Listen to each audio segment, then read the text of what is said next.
South Indian music, the chant. Anyway, we will talk about chant and song because it's part of the sadhana, This is the beautiful part, the aspect of the sadhana. Anyway, rain, no more rain. It's okay, right? Is there? I think it's okay. Stopped. Okay. So, I will talk a little bit more through the sadhana, main body, and then I will let you ask questions. I'm using just the general sadhana structure. So the refuge, the bodhicitta, and sometimes there's something called accumulation of merit.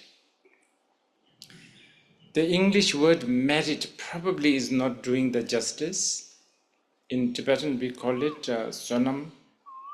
I don't know whether this is good translation. Kushala in Pali or Sanskrit. Anyway, it's something to do with the ability.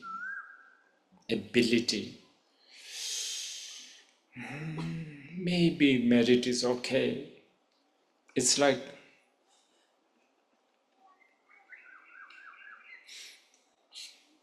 merit is so, it's just the ability, ability to, okay, probably you will understand this, maybe like if you're an artist, whatever, photography, let's say, somebody like Cartier-Bresson, the French photographer, or Madayo, the Japanese, some really simple, mundane situation of the world, life, like a boy carrying a bottle of wine or a baguette, and he takes the photo like instantly, and he doesn't even aim. Most of his photographs are not even focused properly, but it's just so, so beautiful. It's just so there. I guess the ability to observe, ability to hear, ability to listen, ability to interpret, ability to say things, everybody has some ability actually. Some people have probably more, but in the dharmic context, the ability to really accept the non-duality, this is a big ability. If it does not shock you to have 4 Avalokiteshvara, right now, it's nothing to do with probably you are not shocked because you are jaded. We are not talking about that. We are talking about actually it's almost moving you. It's actually, really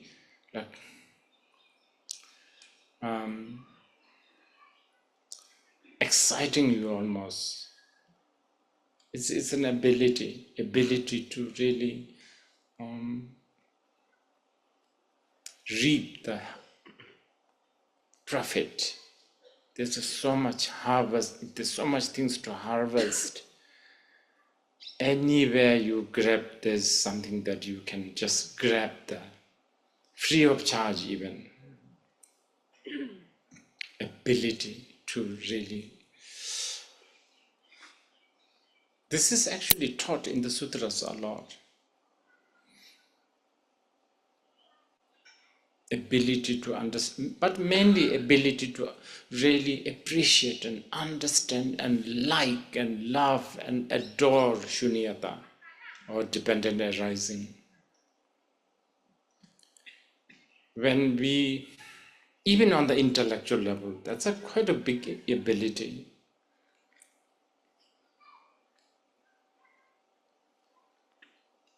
But if you if you don't have that ability, then you are deprived from this wealth, abundance, ability to look at glass of water and totally accepting that I see this as a water, somebody else doesn't. And a tantric yogi see this as a mamakidagini. Accept it, totally appreciate it, and in fact, even share the joy of, that their phenomena, their perception. Empathy, also, it's a very big word, sonam. So usually it comes with something to do with a tsosa, we call it. Tso is ganna, like a gathering. And usually two types of accumulation. The accumulation of merit and accumulation of wisdom, but usually accumulation of merit. And then always using the incredible Mahayana and the tantric method. And remember, the methods are always, many times methods are almost like unlikely. Remember, I don't know whether I'm putting it right, like for instance, rejoice is one of the merit-making device or a method. You don't need to, lift one finger. Others do all kinds of things, and then you rejoice, and then you accumulate a lot of merit. It's in the sutra called, I don't know, in the Sanskrit, Bhagavad-gita. It's a collection of all the essence of all the sutra. This is where Buddha said, Tonsum rirap sangla shalve tsezuru jisu yirang gevalani tether min. If all the mountains of the world are, cut and put on one scale, and if the merit of rejoicing somebody's virtue is put on the other scale, this, the second one still, you will sort of lower much faster. And this is what Buddha said. So see, it's something so simple, rejoicing. So there's usually 7 or 8, like Yenla Dun, we call it, 7, like prostrations. Prostration is one big one. Prostration is, it's like showing, okay, I give up, you win, kind of, I surrender to you, something like that, surrendering. And then offerings of all kinds. But again, in the Mahayana and the Tantra,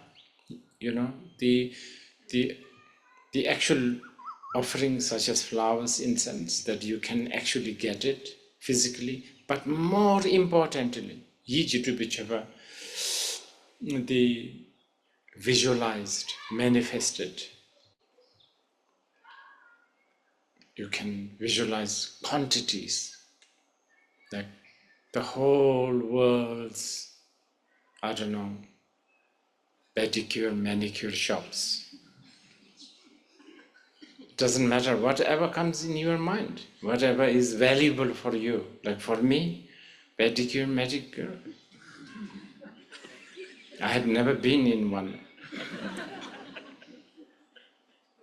But some of you must be at least a weekly visit, right?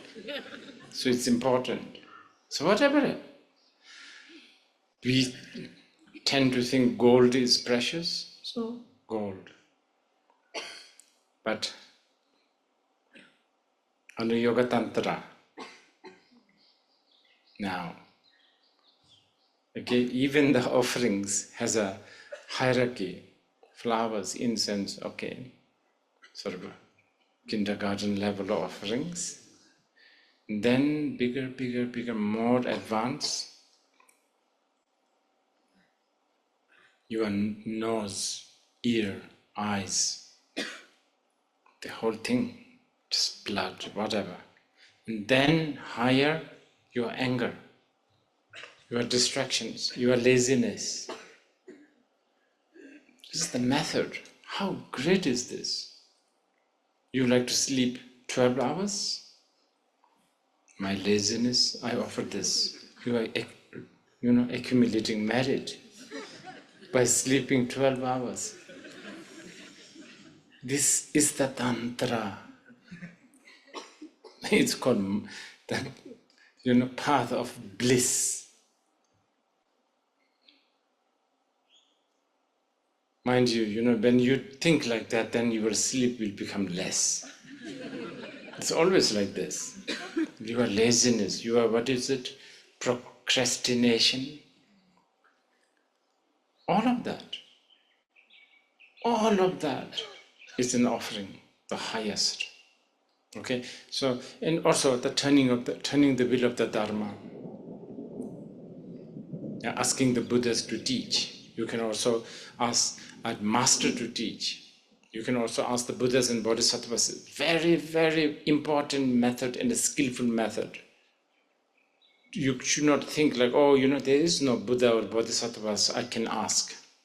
You just ask Buddhas and Bodhisattvas who are in the past, present, of course, even the future Buddhas, you ask.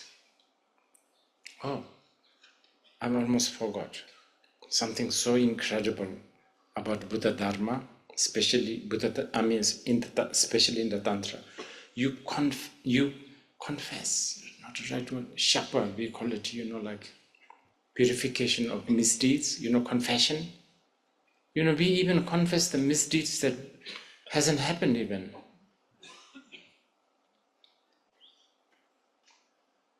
How incredible is that?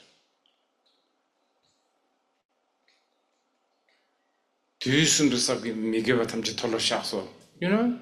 lot of people you can, it's sort of understandable. We did something bad in the past. You confess this, you can understand.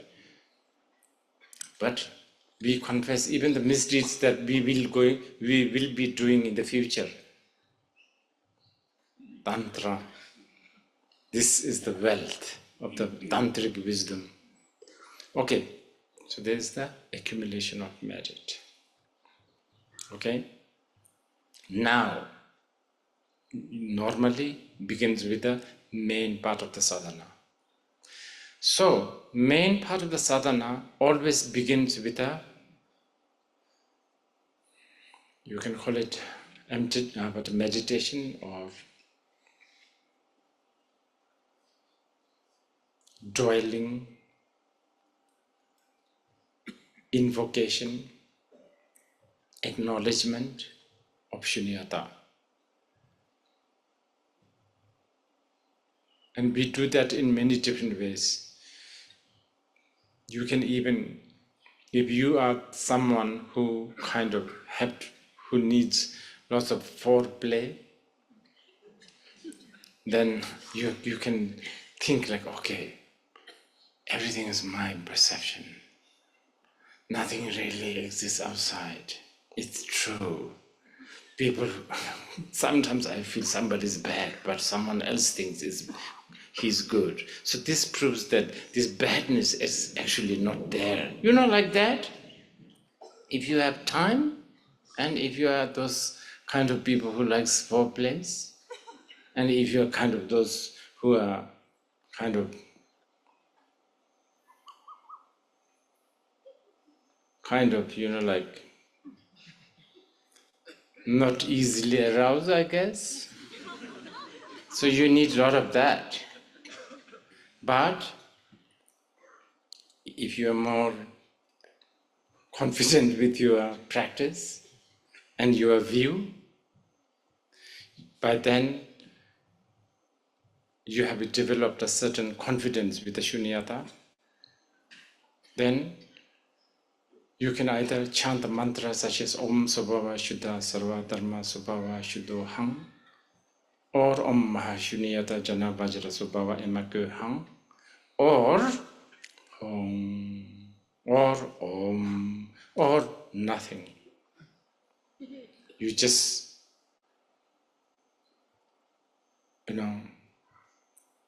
dwell in the emptiness. Now, how? How to dwell in the emptiness?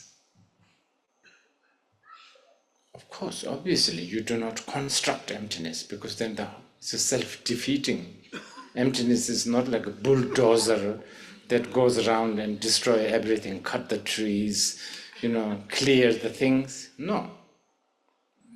Whatever comes in your mind, a thought, just be aware of that. Do not judge, do not alter, do not fabricate, do not go, do not go after it, do not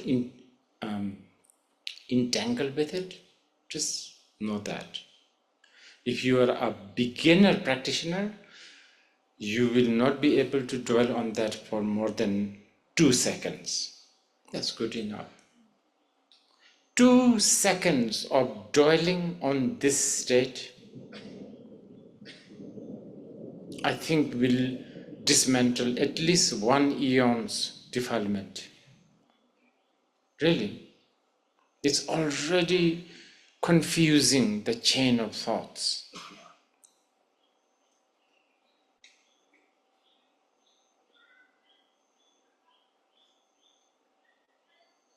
Your orderly, chain of thoughts that walks like ants, the army of ants, one after another. In the 2 seconds or 1 second of just knowing is going to be like, touching in between 2 ants. The second ant is going to get so confused. Different smell, no heat. I don't know, whatever the reason why they are always after one another. And that's good enough. That disruption is good enough. You should be happy. Sometimes I know there are some people here who are so impatient. They said they practiced for a few years and said, why am I not flying? Why I don't have a halo? You are not thinking from the big picture, You have been in this entanglement for eons and eons and eons. It's a little unfair to yourself. All you did is few years, not so much, actually.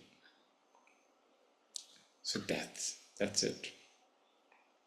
That is the base of the sadhana, remember? Shunyata. And then, usually, out of the emptiness,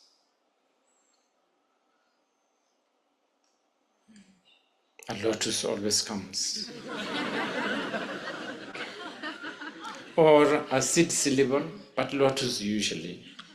Something like this. Well, yeah, it's a very Indian thing, but I think we have no other replacement. Rose will do, I guess. I don't know. Maybe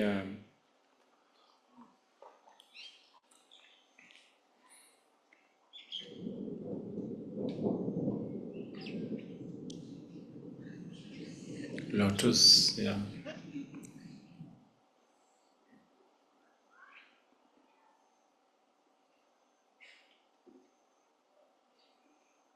Potato, if you are French, what do you think? It's really strange, right? Or tomato, if you are Italian? Onion, if you are Indian? No, not that. I don't know. No, Indians have the lotus. So,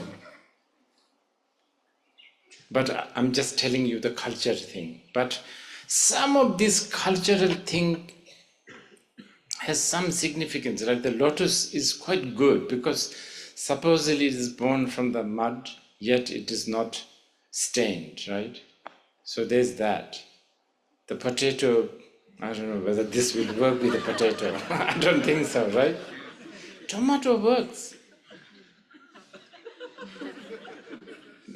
Years ago, when beer was so poor, we don't have much tomatoes. And I remember, Chokling Monastery, which is my neighbor, they don't have a good toilet at that time. So the little monks, they shit outside. And during the summertime, from their shit grows the tomato. Really good ones, red.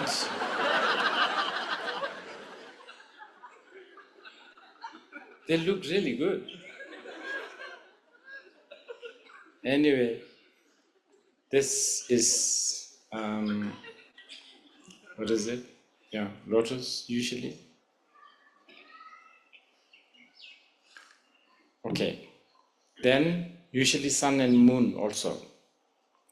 Now we are going into deeper tantric stuff.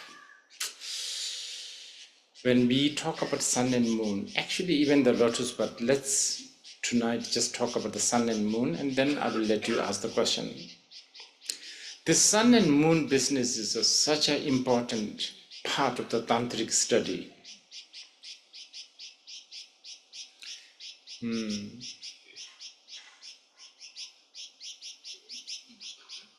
Now, generally in Buddhism, up to Mahayana Buddhism, and probably even Kriya Tantra, they make quite a big distinctions between mind and body. Like, Shantadeva said, Lula, Dui, Lojakte, you should consider the body as a boat. You use it to go other side, and once you go other side, the boat is not really useful. Likewise, sometimes, because the boat is necessary to go to the other side, you should mend it, take care of it, but you should not also put every energy and time and resources just fixing the body, because at the end, your mind, the one that is traveling, is the more important than the boat, so on and so forth. So in Mahayana, body and the mind are two separate things, right? Okay, just generally, this is a big generalization. But when it comes to the Tantra, body, speech, and mind are not really separate. They are kind of intertwined. This is why they talk about Kaya Vajra, Vaka Vajra, Chitta Vajra, like the body, speech, and mind stuff. But anyway, so body is so important for the Vajrayana Tantra. Anything related to body is also very important. This is why the Tantra also, in fact, encourages you. Definitely, they say, do not abuse body. And do not abuse body does not, we are not even talking about things like, oh, you should not, I don't know. Some people are talking about things like, we should not have an injection. I don't know, that one bit, maybe. But basically, the Tantra is essentially, Tantra is about being comfortable being comfortable with your mind and with your body. Being comfortable. You have to be comfortable. I don't know whether this makes sense. It's perfect.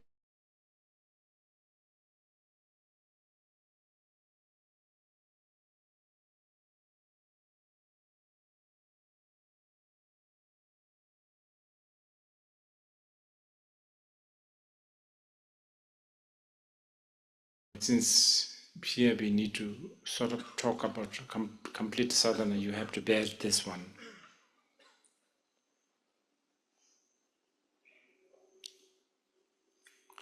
So anything that is related to the body is important. And also, Tantra likes things like things that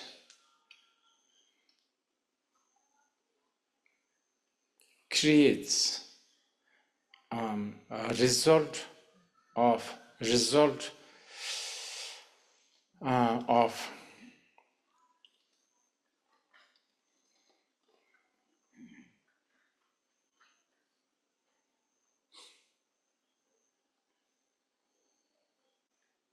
sort of mind-body meeting sensations. I'm making it very cryptic, I guess. Such as this, like stroking, body sensations, liking, not like, I don't know. Yeah, I know I'm sort of getting to the, rated R a little bit. But these are never looked down. But this is also creating a lot of confusion. These are not real, because this is such an important moment also for the tantrikas. Anyway, supposedly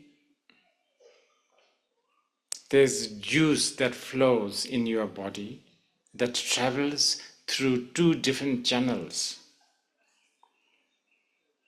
There's technical, and the chakras, they talk about chakras, channels, letters. But anyway, two channels, let's concentrate on the two channels.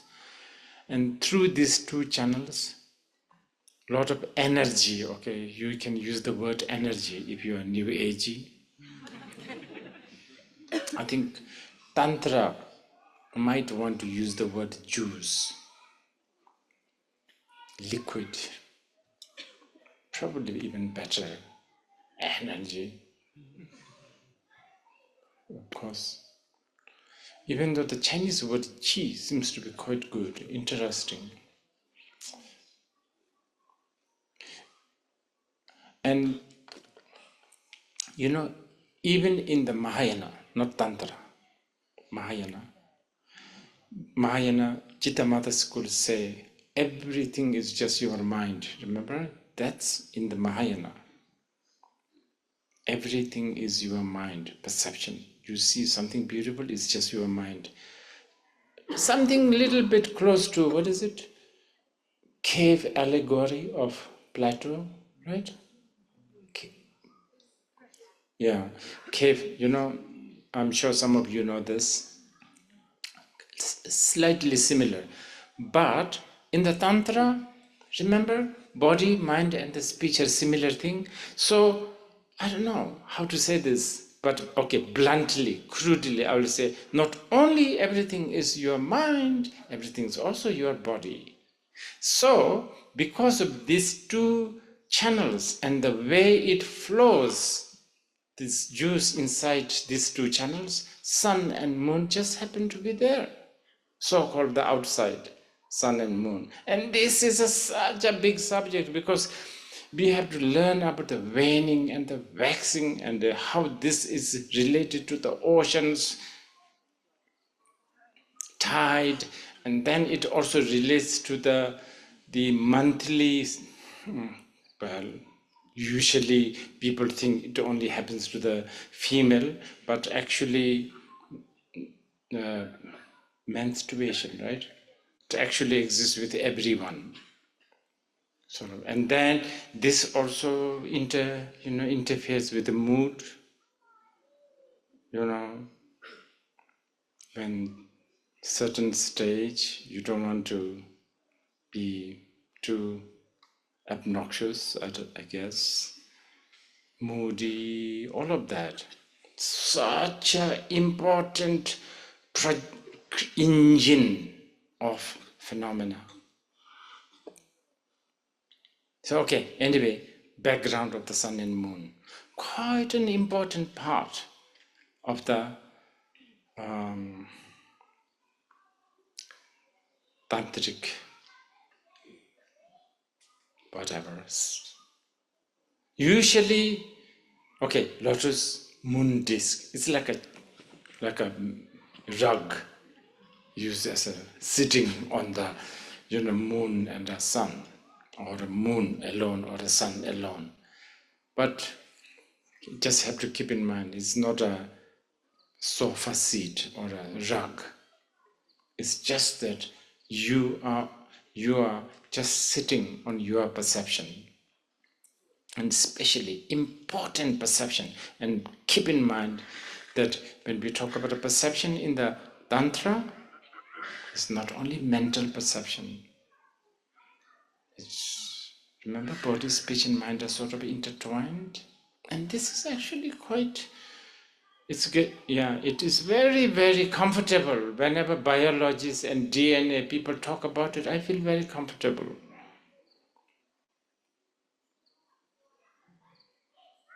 It really, okay, yeah, this is fine.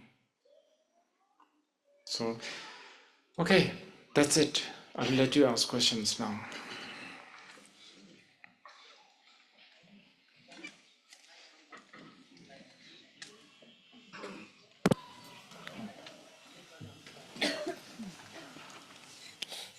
Is Deepa here? Deepa Thakur?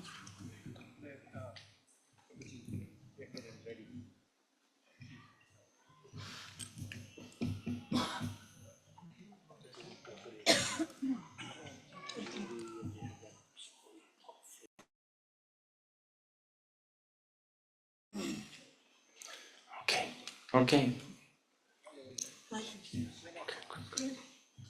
Thank you, Rinpoche.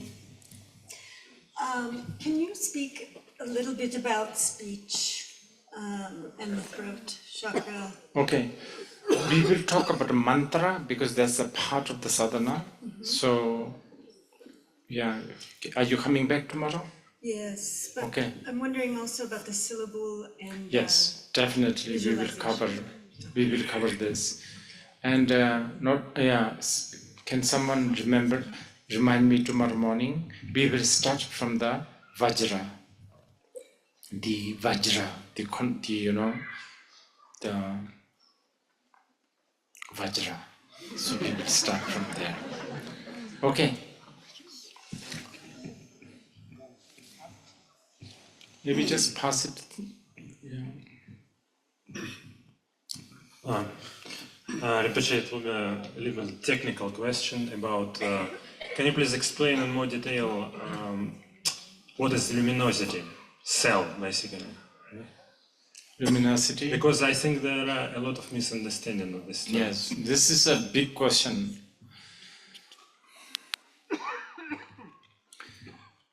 If you are asking a Nyingmapa, they will say something slightly different from the other schools also. But anyway, luminosity is not necessarily subjective, objective thought. Subject, object thought, such as kids crying, evening, that kind of thoughts. It's not that. That it is a display of luminosity. But luminosity is a name given to, it's not a thought, but it is a knowing, it's a cognizance.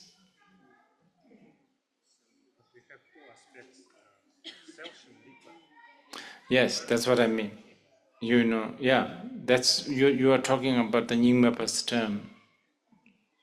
Yes, that's like the wisdom, if you want to translate. But cell, it just means like,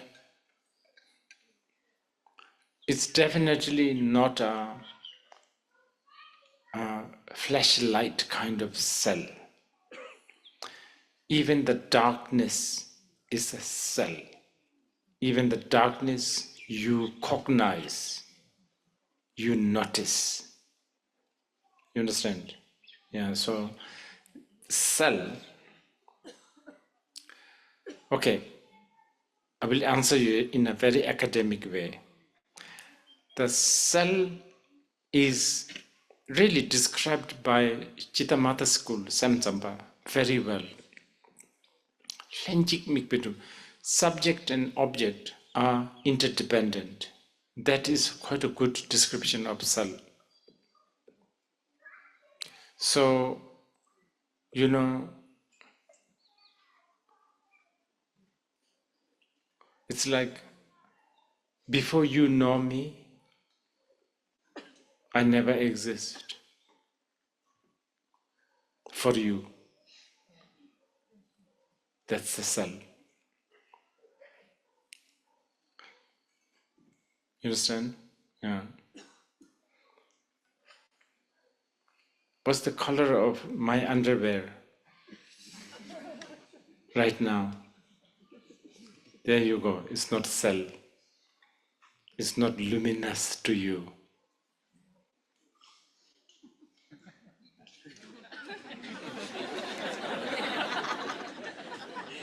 And it's pink.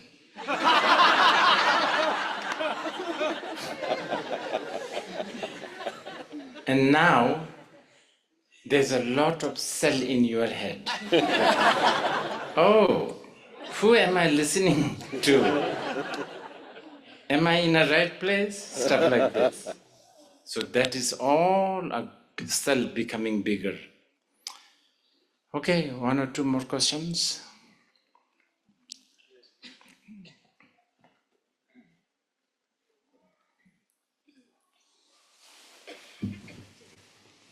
Thank you, Rinpoche, for the teaching. My question is, since we are talking about deity and there are so many, they all are one in a sense, of course, but how one knows who is one's karmic deity or how this works in a progress?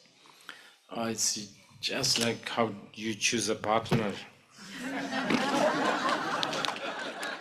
You kind of know, but kind of not know, and you sort of you have to sort of try it out, and if it doesn't work, you temporarily divorce and choose another one, and then go through the, all the guilt feeling of being disloyal to Manjushri, secretly practicing, Avalokiteshvara, and then asking the lamas, is that okay? Meanwhile, the Buddha, the omniscient, the non-dualism, what is going on? I am one and, I'm the same, appearing from 10 directions because there's 10 different windows, like that. What else?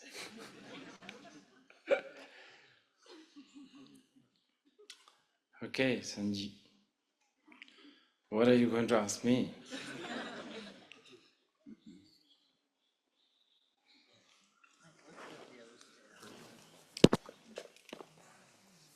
Thank you, Rinpoche.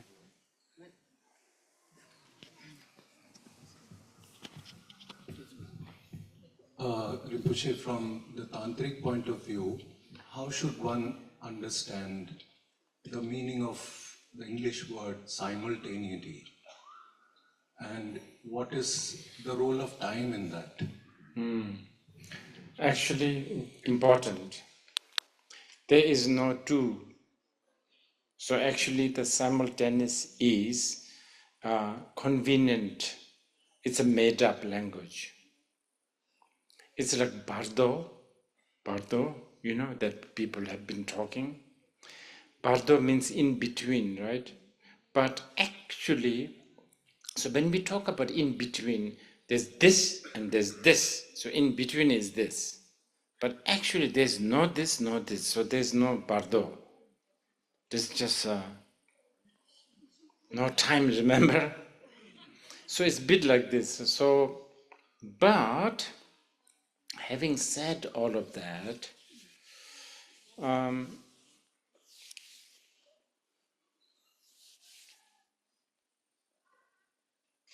this nothingness, yet that very nothingness, everything, or okay, this nothingness and the luminous. So they appear to be sort of different. And there is no, the second portion of the question is like time, did you say? Yeah, there is no time. That's the best word we can come up with is hen, which means simultaneous, together.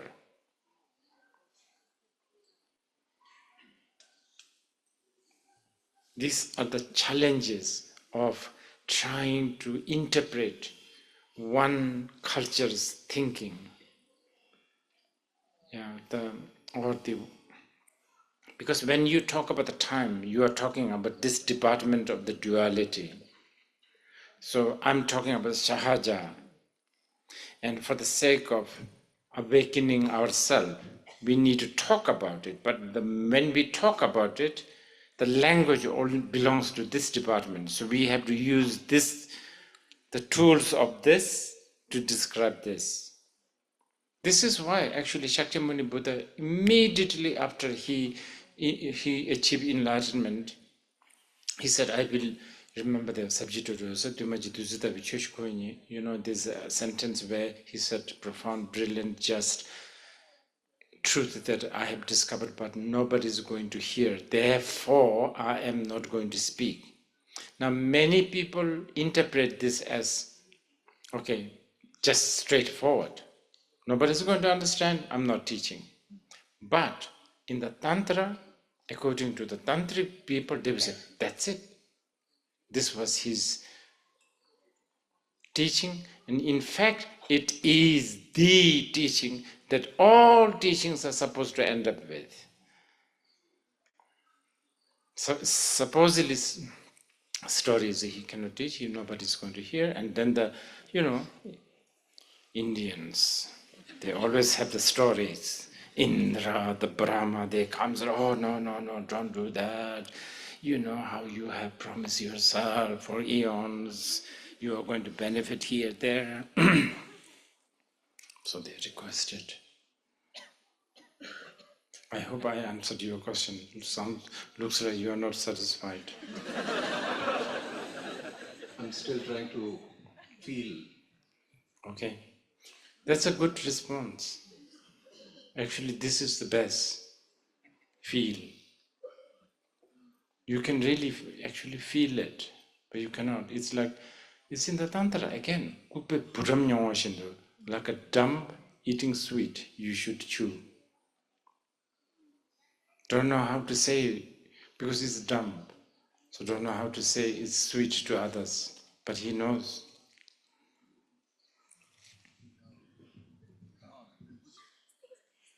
There's,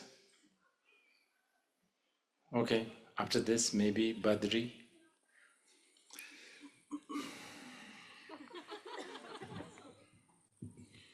Then what's the point of everything? I mean, it puts me in such a dilemma that I really have to ask this question.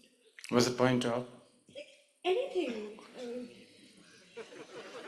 I will answer you in many different ways for this. Actually, nothing. This is what exactly Longchenpa said on the ultimate level. But on the other hand, the very reason why there's a point is because you asked, what's the point?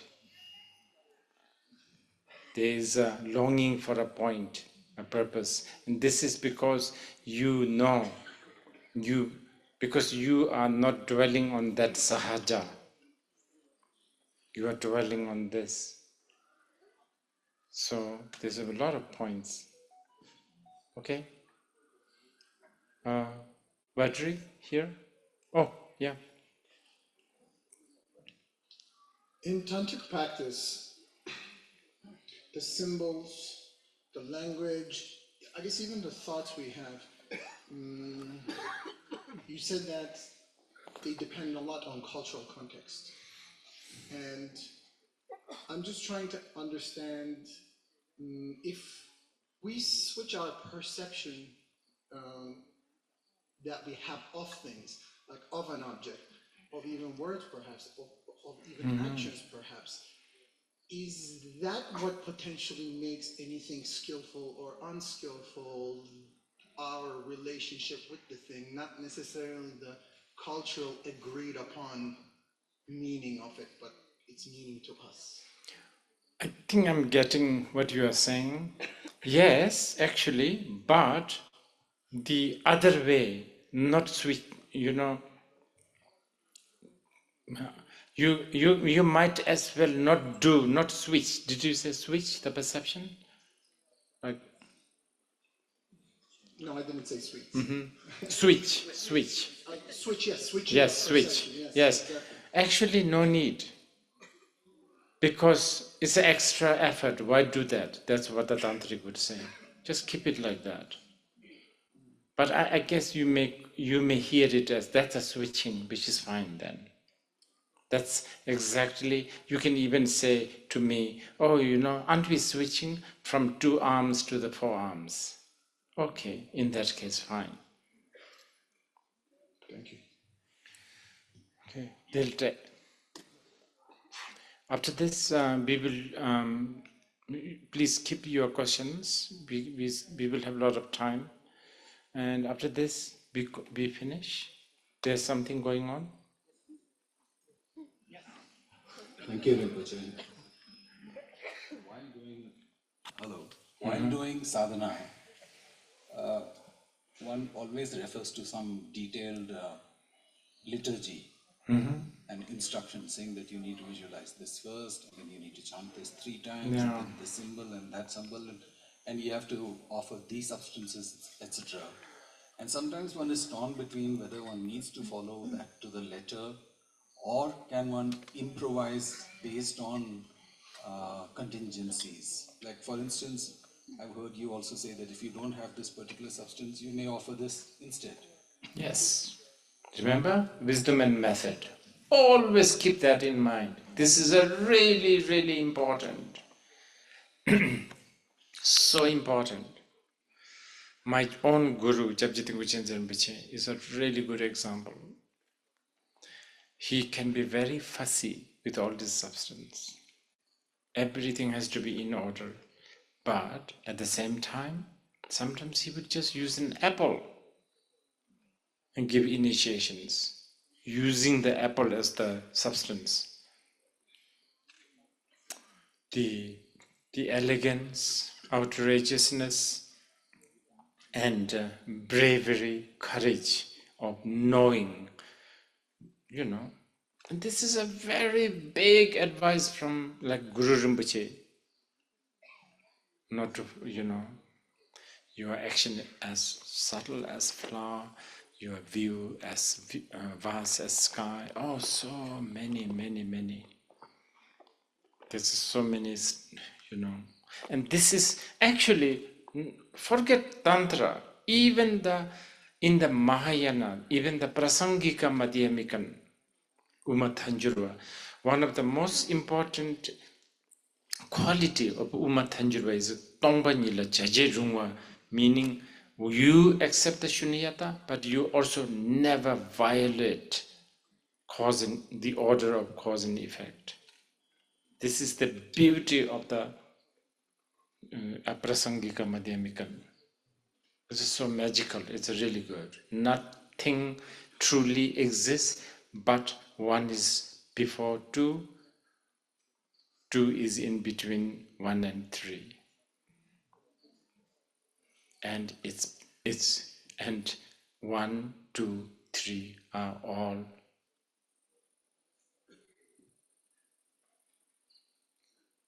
joke.